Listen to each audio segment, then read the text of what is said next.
দেখো বন্ধুরা, আজকে আমি আবারও বাগানে চলে এসেছি। আজকে একটা শাক তুলবো, তোমরা আমার সঙ্গে থাকো, দেখাচ্ছি।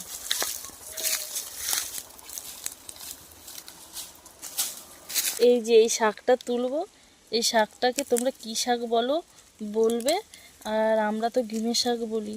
এই শাকটা কিন্তু খুব সুন্দর লাগে খেতে। ফাইনালি শাকগুলো আবার তোলা হয়ে গেছে, এবার আমি বেছে ধুয়ে নিয়ে আসি, তারপরে তোমাদেরকে দেখাবো। এই গিমের শাকটা বাছা হয়ে গেছে, আজকে আমি এই গিমের শাকের বড়া বানাবো, তোমাদেরকে দেখাবো। এই শাকটা আমার ধোয়া হয়ে গেছে, এবার আমি এর মধ্যে কটা পেঁয়াজ দিয়ে দিচ্ছি, কুচে রাখা কাঁচা লঙ্কা দিয়ে দিচ্ছি, একটুখানি রসুন দিয়ে দিচ্ছি, একটু নুন দিয়ে দিচ্ছি, একটু হলুদ দিয়ে দিচ্ছি, মেখে রাখবো। তারপরে আমি বেসন দেবো। এবার আমি বেসন দিয়ে দিচ্ছি, এবার আমি মাখিয়ে নিচ্ছি। আমি কড়াতে তেল দিয়ে দিচ্ছি, এবার আমি বড়াগুলো দিয়ে দিচ্ছি।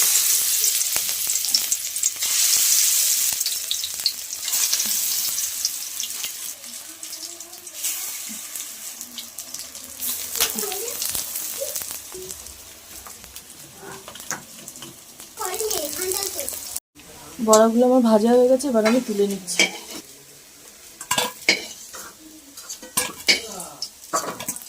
আমার বড়াগুলো হয়ে গেছে, কেমন হয়েছে আমাকে কমেন্ট করে জানিও। আর এই বড়া কে কে খেতে ভালোবাসো সেটাও আমাকে কমেন্টে জানিও।